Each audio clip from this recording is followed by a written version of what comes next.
तो सभी प्यारे छात्रों का एक बार फिर से स्वागत है और नोट्स में हम आगे बढ़ते हुए इसका करेंगे 21वां क्वेश्चन और जो कि है फैराडे के विद्युत अपघटन के नियम लिखिए। और ये बोर्ड परीक्षा की पॉइंट ऑफ व्यू से अगर देखा जाए ना तो ये काफ़ी इम्पोर्टेंट है। और आपने भी देखे होंगे परीक्षा या पुराने पेपर यदि आप देखते हैं तो फैराडे के नियम तो आते ही रहते हैं ना। तो उसमें इनकी जो लैंग्वेज है उसको हम आज याद करेंगे, इसके पीछे का जो कॉन्सेप्ट है वो भी समझेंगे। और साथ में हमने अभी तक विद्युत अपघटनी जो सेल है उसको पढ़ा है। तो जो फैराडे के नियम हैं वो उसी को लेकर हैं, मतलब उसी सेल से संबंधित हैं। तो आइए फिर समझते हैं, इसकी भाषा को याद करेंगे कि कैसे है। वीडियो देखते ही आपको जो भाषा है वो लगभग 50% तो याद हो ही जाएगी और उसके बाद आप इसको लिख लिख कर प्रैक्टिस कर लेना। तो इसमें आप बहुत ही अच्छे हो जाएंगे और भाषा अच्छे से कर लिख पाएंगे।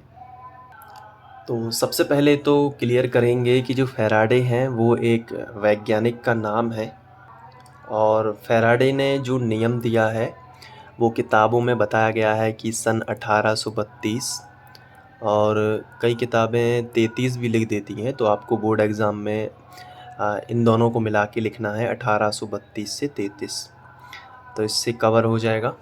क्योंकि सन में काफ़ी कुछ कन्फ्यूज़न रहता है, तो वैसा कोई कन्फ्यूज़न ना रहे आपको और पूरी भाषा अच्छे से याद हो, तो उस पर भी फोकस कर रहे हैं।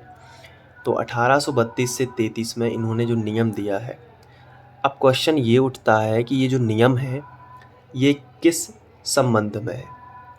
तो आपको ये जो नियम है आपको बताना है एग्ज़ाम में कि ये जो नियम है ये विद्युत अपघट्य से संबंधित है। किससे संबंधित है?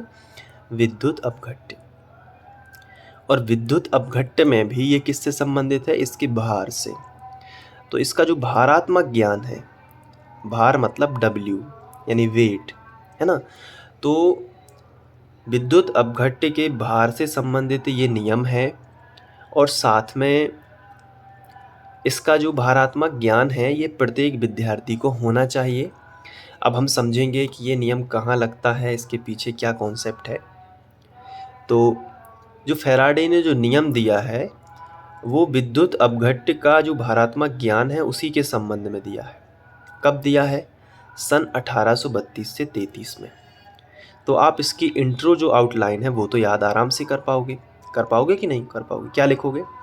फैराडे ने सन 1832 से 33 में विद्युत अपघट्य के भारात्मक ज्ञान के संबंध में दो नियम दिए, क्योंकि एक प्रथम नियम है और एक द्वितीय नियम है।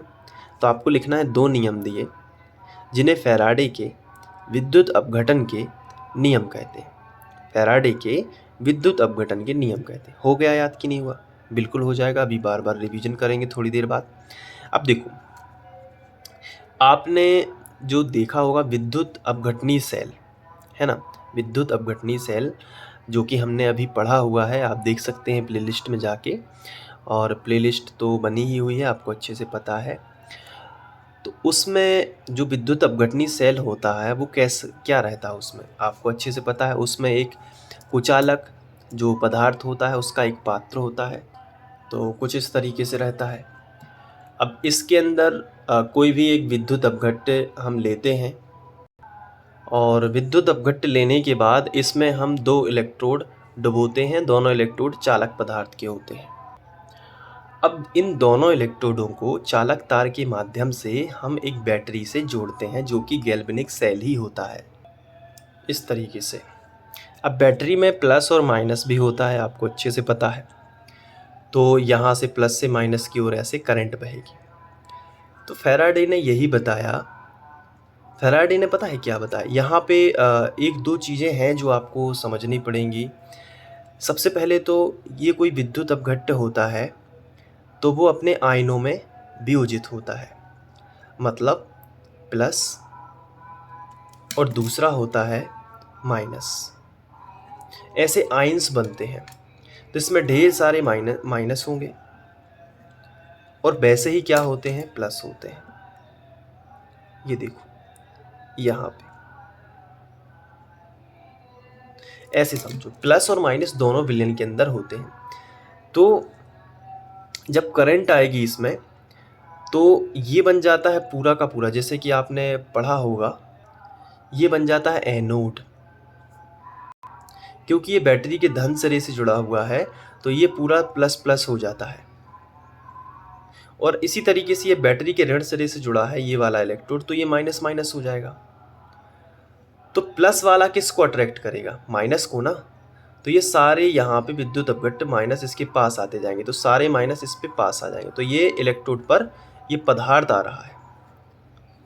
विद्युत अपघट्ट जो है ये इस रूप में यहाँ पे मुक्त हो रहा है, सारे आयंस यहाँ पे जा रहे हैं।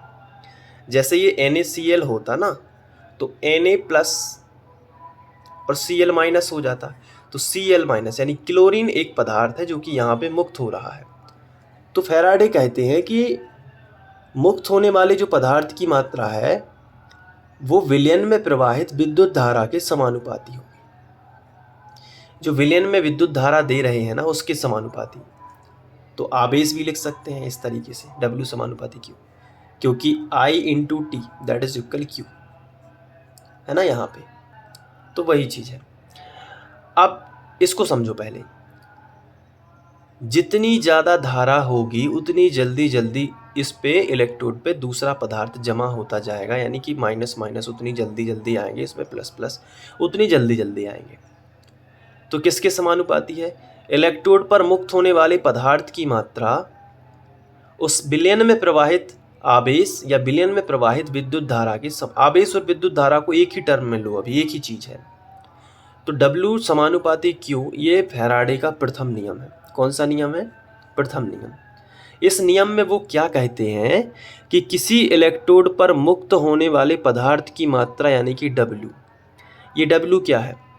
किसी भी इलेक्ट्रोड पर जो मुक्त हो रहा है, मुक्त मतलब इसके पास आके जमा होता जा रहा है, तो मुक्त होने वाले पदार्थ की जो मात्रा होगी उसका वजन जो होगा वो उतना ज़्यादा होगा, उसी अनुसार बढ़ेगा जिस अनुसार इसमें धारा प्रवाहित हो रही है। क्यों? ऐसा क्यों होता है? इसके पीछे का कॉन्सेप्ट समझो कि बैटरी में ज़्यादा धारा होगी तो गतिज ऊर्जा भी ज़्यादा होगी, करंट ज़्यादा बनेगा तो इसमें बल ज़्यादा लगेगा, EMF ज़्यादा होगा। उससे क्या होगा? इन दोनों इलेक्ट्रोडों के मध्य EMF ज़्यादा होगा। इससे क्या होगा? ये जल्दी से यहाँ जाएगा, ये जल्दी से यहाँ जाएगा। दूसरा टर्म क्या कहता है? दूसरी थ्योरी ये है कि करंट ज़्यादा होगा तो ये प्लस माइनस उतनी तेज़ रफ्तार से गति करेंगे, उतनी जल्दी जल्दी ये यहाँ जाएगा, ये यहाँ जाएगा स्पीड में, तो जल्दी जल्दी इसमें क्या होगा? पदार्थ मुक्त होने लगेगा। तो फैराडे का प्रथम नियम बिल्कुल आसानी से याद होता है कि किसी इलेक्ट्रोड पर मुक्त होने वाले पदार्थ की मात्रा उस विलयन में प्रवाहित विद्युत धारा के समानुपाती होती है। सीधा सिंपल है। किसी इलेक्ट्रोड पर मुक्त होने वाले पदार्थ की मात्रा यानी कि W उस विलयन में प्रवाहित विद्युत धारा के समानुपाती होगी। चलो इसके हिसाब से तो W समानुपाती Q जो है हम पढ़ रहे हैं, इसी से भाषा याद कर सकते हैं बिल्कुल। W क्या है? किसी इलेक्ट्रोड पर मुक्त होने वाले पदार्थ की मात्रा। Q क्या है? विलयन में प्रवाहित विद्युत धारा। अब समानुपाती हटाएंगे तो एक नियतांक आएगा, तो उस नियतांक को हम Z मान लेते हैं, Z जो कि फैराडे नियतांक होगा क्योंकि फैराडे का रूल है। तो W बराबर ZQ हो गया। अब Q को हम लिख सकते हैं I इंटू टी, यहाँ पे देखो I इंटू टी। क्यों लिख सकते हैं? क्योंकि धारा बराबर क्या होता है? धारा बराबर आवेश बटे समय। ये सूत्र पढ़ा होगा आपने, आवेश बटे समय। नहीं पढ़ा है तो अभी याद रख लो, धारा बराबर आवेश बटे समय। धारा मतलब I, आवेश मतलब Q, समय मतलब T। तो I का सूत्र होता है Q/T, और इसी से हम आवेश का विमीय सूत्र भी निकालते हैं। तो Q का फॉर्मूला क्या होगा? I into T. तो I इंटू टी बराबर क्या हो जाता है? Q। और ये क्या है? धारा एम्पियर में नापी जाती है। ये क्या है? टाइम जो कि T, तो AT होता है आवेश का विमीय सूत्र, यहीं से निकालते हैं। तो Q की जगह पर हम क्या रख सकते हैं? I into T. तो W बराबर क्या होगा? Z इंटू IT, ऐसे भी लिख सकते हैं। तो ये जो है फैराडे का फर्स्ट रूल है। अब इसमें Z क्या है? फैराडे स्थिरांक। W क्या है, इलेक्ट्रोड पर मुक्त होने वाले पदार्थ की मात्रा, T क्या है, टाइम, और I क्या है, धारा। तो ये इस तरीके से हम प्रथम नियम को कंसीडर करेंगे। अब मैं प्रथम नियम आपको नोट्स में दिखाना चाहूँगा, ये देखो। पहले तो ये वाली भाषा, फैराडे ने विद्युत अपघट्य के भारात्मक ज्ञान के संबंध में सन 1832 से 33 में, या 33 ही लिखा है यहाँ पे, आप 32-33 भी लिख सकते हो, कोई दिक्कत नहीं है, 2 नियम दिए जिन्हें फैराडे के नियम कहते हैं। अब ये देखो यहाँ पे, आप ऐसे भी बोल सकते हो, जरूरी नहीं है कि नोट्स का ही रटो, आप ऐसे बोल सकते हो, फैराडे ने सन 1832 से 33 में विद्युत अपघट्य के भारात्मक ज्ञान के संबंध में 2 नियम दिए। फिर से समझो, फैराडे ने सन 1832 से 33 में विद्युत अपघट्य के भारात्मक ज्ञान के संबंध में 2 नियम दिए जिन्हें फैराडे के विद्युत अपघटन के नियम कहते हैं। कौन से नियम? विद्युत अपघटन के नियम। प्रथम नियम यहाँ से शुरू होगा। किसी इलेक्ट्रोड पर मुक्त होने वाले पदार्थ की मात्रा उस विलयन में प्रवाहित विद्युत धारा के समानुपाती होती है। आवेश को धारा समझना, क्योंकि बाद में तो आ ही जाता है। फिर से समझो, प्रथम नियम हेडिंग डालोगे, क्या हेडिंग डालोगे? प्रथम नियम। आप नोट्स में मिला लेना, यही लैंग्वेज है, पूरी याद हो रही है, ये चित्र के माध्यम से याद हो जाएगा, कितनी अच्छी बात है। किसी इलेक्ट्रोड पर मुक्त होने वाले पदार्थ की मात्रा, ये W क्या है? किसी इलेक्ट्रोड पर ये जो पदार्थ मुक्त हो रहा है ये है W, ये है W, ये जो रेड कलर से दिख रहा है ये है W। किसी इलेक्ट्रोड पर मुक्त होने वाले पदार्थ की मात्रा विलयन में प्रवाहित विद्युत धारा के समानुपाती होता है, अर्थात W समानुपाती क्यों? समानुपाती हटेगा, ये प्रथम नियम आपको आसानी से याद हो जाएगा। अब बात करते हैं द्वितीय नियम की। देखो, आपको यहाँ से लेके यहाँ तक पूरा याद हो जाना चाहिए। फैराडे ने सन 1832 से 33 में विद्युत अपघट्य के भारात्मक ज्ञान के संबंध में एक नियम दिया जिसे फैराडे का विद्युत अपघटन नियम कहते हैं। प्रथम नियम क्या है? किसी इलेक्ट्रोड पर मुक्त होने वाले पदार्थ की मात्रा विलयन में प्रवाहित विद्युत धारा के समानुपाती होता है। कॉन्सेप्ट क्या है मैंने आपको बताया। अब देखो द्वितीय नियम क्या है। पहले प्रथम नियम नोट्स से क्लियर कर लेते हैं, फिर द्वितीय नियम पढ़ेंगे। ये देखो, फैराडे ने विद्युत अपघट्य के भारात्मक ज्ञान के संबंध में नियम दिया है जिन्हें फैराडे के नियम कहते हैं। कब दिया? 1833 लिखा है, वही बात है, आप लिख सकते हो। प्रथम नियम, किसी इलेक्ट्रोड पर मुक्त होने वाले पदार्थ की मात्रा यानी कि W, पदार्थ की मात्रा या गैस की भी हो सकती है, आप ऐड कर सकते हैं, जो कि मानक हाइड्रोजन इलेक्ट्रोड विभाग में हाइड्रोजन गैस थी तो वहाँ पे गैस भी हो सकती है। विलयन में प्रवाहित विद्युत धारा के समानुपाती, विद्युत धारा मतलब Q के समानुपाती है। तो Q कूलाम आवेश, यदि Q कूलाम आवेश प्रवाहित करने पर W ग्राम पदार्थ मुक्त होता है। अब इसी पर लैंग्वेज बनाई गई, कुछ अलग से नहीं लिखा है ये, कि Q कूलाम आवेश Q कूलाम आवेश प्रवाहित करने से किसी इलेक्ट्रोड पर W ग्राम पदार्थ मुक्त होता है, तो W समानुपाती Q सेम है ना, वही तो। कोई लिखने की मतलब कोई याद करने की तो बात ही नहीं है ना, सीधा Q कूलाम आवेश है तो W ग्राम पदार्थ मुक्त होता है, तो इसमें इसको गणितीय रूप में लिख लिया। अब W समानुपाती ZQ, जैसा मैंने आपको बताया, Q की जगह पर IT आ गया, सूत्र भी लिखा है। Z क्या है? फैराडे नियतांक। I क्या है? विद्युत धारा। T क्या है? समय। और W क्या है? इलेक्ट्रोड पर मुक्त होने वाले पदार्थ की मात्रा। चारों के मान लिख दिए। अब आता है द्वितीय नियम। तो द्वितीय नियम को भी हम अच्छे से समझते हैं। अब यहाँ पे हम समझेंगे द्वितीय नियम बहुत ही अच्छे से, बारीकी से, ठीक है। तो सबसे पहले हम क्या कर लेते हैं, इसमें हम एक से ज़्यादा लवण के विलयन लेंगे और उसमें उनके इलेक्ट्रोड लगाएंगे। ऐसा इसलिए है क्योंकि ये एक ही इलेक्ट्रोड के लिए नहीं है, ये बहुत सारे विलयन हैं, बहुत सारे इलेक्ट्रोड हैं, तब ये नियम लागू होता है। तो यहाँ पे हम मान लेते हैं 3 से 4 पात्र ले लेते हैं। तो यहाँ पे हमने 4 पात्र ले लिए। अब इनमें हम 2-2 इलेक्ट्रोड रख देते हैं। तो इस तरीके से हम 2-2 इलेक्ट्रोड लेंगे। अब इनका अरेंजमेंट करेंगे कि इनका एनोड या कैथोड एक साथ में जोड़ देते हैं। ये देखो, ये एक साथ में जोड़ दिया, ये देखो। और इनका जो कैथोड यानी कि राइट वाला है, वो अभी एनोड कैथोड कह नहीं सकते क्योंकि बैटरी नहीं जोड़ी है, लेकिन फिर भी वो समझने के लिए बोल दिया, ऐसे जोड़ देते हैं। अब इनको ऐसे अरेंजमेंट कर देते हैं, यहाँ से 2 तार निकाल के वो बैटरी से जोड़ देंगे। तो ऐसे जोड़ देते हैं, कैसे भी करके आप ऐसे समझो कि इनका कनेक्शन कर दिया एक बैटरी से, तो इसमें से धारा प्रवाहित होने लगेगी। तो इनके अपने लवण के विलयन हैं, ये अलग अलग हैं, जैसे ZnSO4 कापर की छड़ डूबी हुई थी तो कापर यहाँ पे है, और भी है, मतलब उनकी लवण के विलयन है। AgCl हो सकता है, अलग अलग प्रकार के उनके लवण के विलयन है। ऐसे इमेजिनरी एक चित्र बना लिया अभी फ़िलहाल, ठीक है। और यहाँ से जो करंट जाएगी, जो बैटरी से करंट जाएगी, यहाँ पे बैटरी से जो करंट जाएगी वो एक ही शक्ति की रहेगी, जैसे कि 5 एम्पियर या 10 एम्पियर या 50 एम्पियर जो भी रहेगी वो एक ही शक्ति की रहेगी। तो जैसे मान लो कि 5 एम्पियर की करंट जा रही है, तो एक ही शक्ति की विद्युत धारा यहाँ भी आ रही है, यहाँ भी आ रही है, यहाँ भी आ रही है और यहाँ भी आ रही है। समझ में आया कि नहीं? तो जब एक ही शक्ति की विद्युत धारा भिन्न भिन्न लवण के विलयनों में, ये अलग अलग लवण के विलयन है, हो सकता है ये ZnSO4 हो सकता है ये कॉपर सल्फेट हो सकता है ये BaSO4 हो, ये H2SO4 हो। H2SO4 तो अम्ल है, यहाँ पे हम NaCl ले लेते हैं।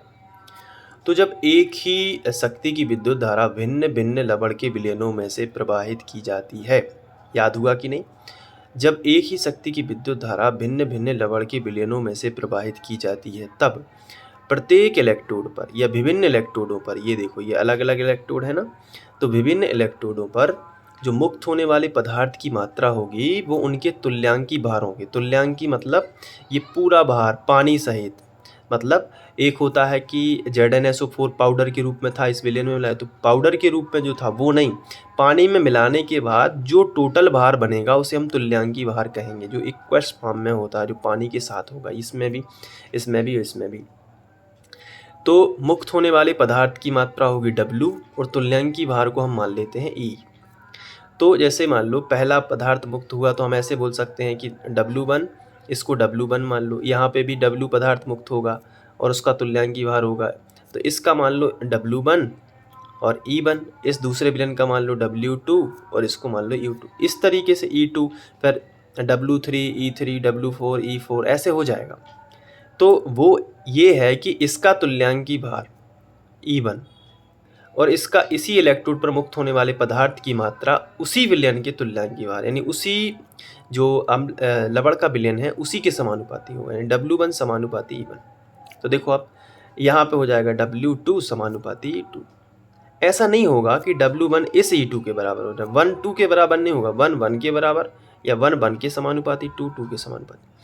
तो जब एक ही शक्ति की विद्युत धारा भिन्न भिन्न लवण के विलयनों में से प्रवाहित की जाती है, जब एक ही शक्ति की विद्युत धारा भिन्न भिन्न लवण के विलयनों में से प्रवाहित की जाती है, तो प्रत्येक इलेक्ट्रोड पर मुक्त होने वाले पदार्थ की मात्रा उसके तुल्यांकी भार, उस विलयन के प्रत्येक इलेक्ट्रोड पर मुक्त होने वाले पदार्थ की मात्रा अपने अपने तुल्यांकी भार, अपने अपने, यानी कि W1 का E1, W2 का E2, W3 का E3, W4 का E4।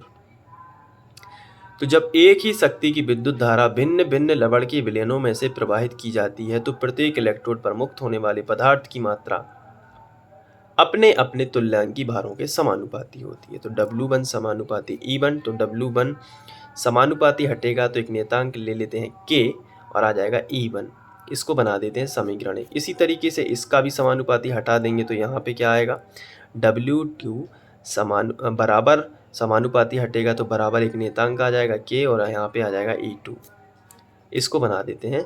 अब इसको ऐसे भी आगे भी बढ़ा सकते हैं कि W1 बटे E1, देखो ये गुणा में जो E1 है ना, ये बटे में आ जाएगा तो बराबर आएगा K। तो फिलहाल हम इसको बना देते हैं समीकरण, K के बराबर जो वैल्यू है उसको समीकरण 1 बना देंगे।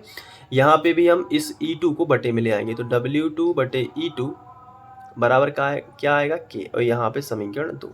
तो फर्स्ट और सेकंड से देखो तो K के बराबर ये भी है और K के बराबर ये भी है, तो ये दोनों आपस में बराबर हैं, तो हम इसको लिख सकते हैं कि W1 बटे E1 बराबर W2 बटे E2। ये फॉर्मूला फैराडे स्थिरांक का है। अब यहाँ से हम तुल्यांकी भार भी ज्ञात कर सकते हैं। W यदि अलग बटे में कर दें, E1 E2 अलग बटे में कर दें, तो ये W2 नीचे पहुँच जाएगा, E1 ऊपर आ जाएगा। तो W1 बटे E1 बराबर W1 बटे W2 और ये E1 ऊपर जाए तो E1 बटे E2। इस तरीके से हमने इसको मॉडिफाई कर दिया। तो ये दूसरा नियम है जो कि आप देख सकते हैं यहाँ पे, जब एक ही शक्ति की विद्युत धारा भिन्न भिन्न लवण के विलयनों में प्रवाहित की जाती है एक ही समय में। बस ये चीज़ हमने नहीं देखी है, एक ही समय में, तो ये देख लेना कि समय टाइम तो वही रहेगा, वैसे भी ऑब्वियस सी बात है। तो प्रत्येक इलेक्ट्रोड पर मुक्त होने वाले पदार्थ की मात्रा अपने अपने तुल्यांकी भारों के समानुपाती होता है। अब वैसे ही ये सॉल्व किया गया है जो कि आप पूरा कर सकते हो, यहीं तक है, ठीक है। तो इसको फैराडे के दोनों नियम आज हमने सीखे और आप इसको अच्छे 1-2 बार रिवीजन कर लेना तो पूरा याद भी हो जाएगा, बोर्ड के पॉइंट ऑफ व्यू से पूरा याद हो जाएगा। और हम इसको चित्र के माध्यम से भी समझ रहे हैं ताकि हमें समझ में भी आता जाए कि इसके पीछे है क्या। अब देखो जो है इसके बाद जो नेक्स्ट क्वेश्चन है वो है ये एक क्वेश्चन है 22वां, ठीक है। तो इसको नेक्स्ट वीडियो लेक्चर में करेंगे। उसके पहले मैं बताना चाहूँगा कि फैराडे के जो नियम है इसके अनुप्रयोग क्या है, कभी पूछ लिए जाते हैं। तो देखो इस सूत्र से हमें क्या पता चलता है कि अगर हमें तुल्यांकी भार पता भी ना हो तो हम वो निकाल सकते हैं। किसी मान लो लवण के विलयन का हमें ईवन पता नहीं है तो वो निकल जाएगा, क्योंकि दूसरे का पता होगा, भार उनके पता होंगे तो गुणा हो जाएगा तो आ जाएगा ना ईवन का मान। मतलब 4 चीज़ों में से एक चीज़ अज्ञात होगी तो उसे एक्स मान के निकाल सकते हैं ना। तो तुल्यांकी भार पता चल जाता है फैराडे के नियम से। तो आप इसको लिख सकते हो अनुप्रयोग में, मैं बोल देता हूँ आप लिख लेना कि किसी तत्व या मूलक का तुल्यांकी भार हम ज्ञात कर सकते हैं, ठीक है। दूसरा, इलेक्ट्रोड पर मुक्त होने वाले पदार्थ की मात्रा यानी डब्ल्यू भी ज्ञात कर सकते हैं। तो फैराडे के अनुप्रयोग कभी पूछ लिए जाते हैं, तो नोट्स में तो नहीं है लेकिन मैंने बता दिए। तो इस तरीके से आप इसको कंप्लीट कर लेना, फैराडे का प्रथम नियम और ये द्वितीय नियम। अगर समझ में आ गया है तो कमेंट में ज़रूर बता देना। और अगर आप ऐसे नोट्स चाहते हैं जैसे मैं रखा हूँ ना यहाँ पे, एनसीईआरटी के नोट्स हैं ये सारे राज्यों के लिए, एमपी, यूपी, राजस्थान, कोई भी राज्य हो एनसीईआरटी सब जगह है। तो ये नोट्स आपको कंपलसरी है, इसी में से पढ़िएगा, पेपर इसी में से आएगा। और ये नोट्स लेना है तो आपको हमारी वेबसाइट sandeepkharenotes.com पर विजिट करना पड़ेगा, वहाँ से आप नोट्स खरीद सकते हैं, ले सकते हैं। ज़्यादा कुछ प्राइस नहीं है, 20 रुपये है। 20 रुपये तो आप खर्च कर देते हो। वो वेबसाइट के मेंटेनेंस के लिए मैंने वो प्राइस रखी है, पहले मैं फ्री में ही नोट्स देता था, लेकिन अभी थोड़ा सा उसमें हमने काम करना पड़ता है, उसे समय समय पर अपडेट, इसलिए मैंने उसमें एक बंदा रखा हुआ है जो काम करता है। तो उस सभी के खर्चे मिला के मैंने उस पर प्राइस रख दी है, तो आप खरीद लीजिएगा। अब हम लोग बात करेंगे, अगर आपको नहीं भी खरीदना है तो आप यहाँ पे स्क्रीनशॉट लेके खुद लिख के भी नोट्स बना सकते हैं, वो भी सही है। दोनों चीज़ें पॉसिबल हैं, ऐसा नहीं है कि आपके पास पैसे नहीं है तो आप नहीं ले सकते, आप वो भी कर सकते हैं। दोनों चीज़ें हैं। मैं स्क्रीनशॉट दिखा देता हूँ, ये देखो यहाँ पे, शुरू से दिखा देता हूँ। चलो ये देखो यहाँ पे, इसको नोट कर लेना। फिर इसके बाद ये है, फिर इसके बाद यहाँ पे एक एक चीज़ नोट करना, बोर्ड के पॉइंट ऑफ व्यू से है। और सारी चीज़ें अच्छे से लिख के देख लेना, जो समझा है वो चित्र भी बना लिया करो, जो चित्र के माध्यम से मैं आपको समझाता हूँ वो चित्र बना लिया करो, और उसी के आधार पर लिख के देख लिया करो, ठीक है। चलिए इसके बाद हम नेक्स्ट क्वेश्चन करेंगे नेक्स्ट वीडियो लेक्चर में। Thank you.